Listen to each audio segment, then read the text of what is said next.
As I became a captain, now I'm not only optimizing the route and the cargo, but also the cost, the fuel cost. Fuel is a huge expense. It's 33% of the cost for any shipping company.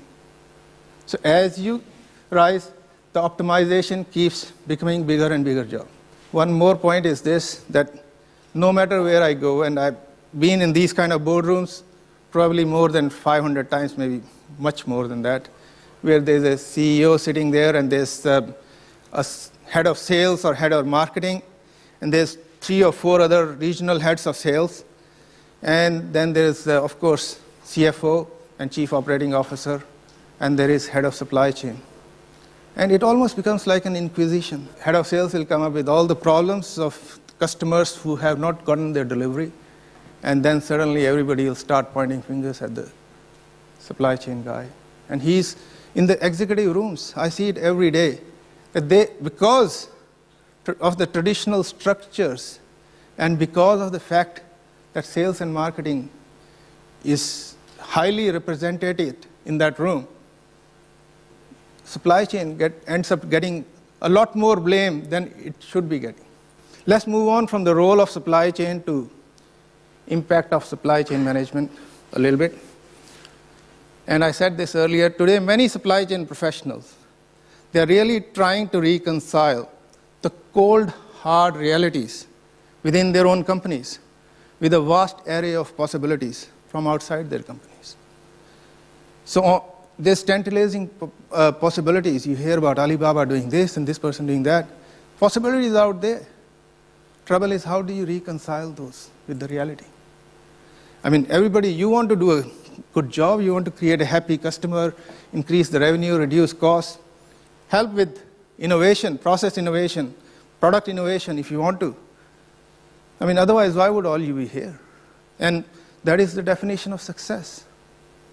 But there are at least 3 main barriers which hold supply chain management people from doing these things.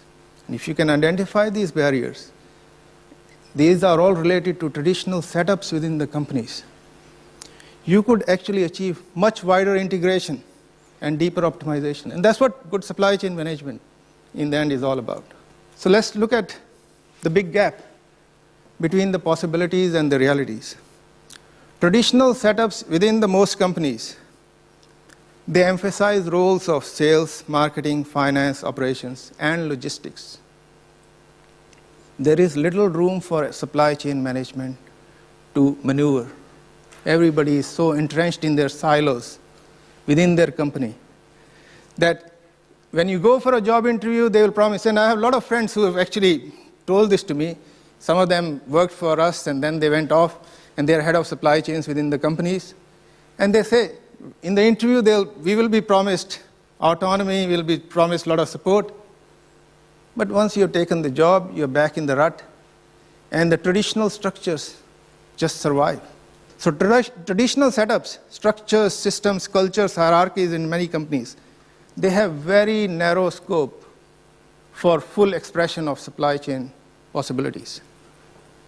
And new companies, which do not have these legacy issues that I'm discussing, they maximize the use of supply chain management, such as business-to-business networks, and that's the topic of my book as well.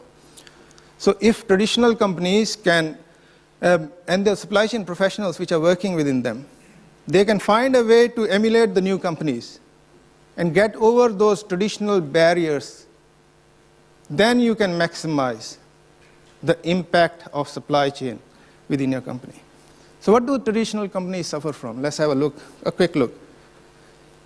Traditionally, division of labor was the mantra of industrial revolution. Basically, you divide everything and you conquer it. And that was a great mantra in the 1960s. If you produce a chair where one guy is producing one leg, other guy is producing other leg, everybody is producing different things, and one guy puts it all together, you make a chair much faster than one guy just producing the whole chair. That was the entire reasoning for division of labor. Great reasoning.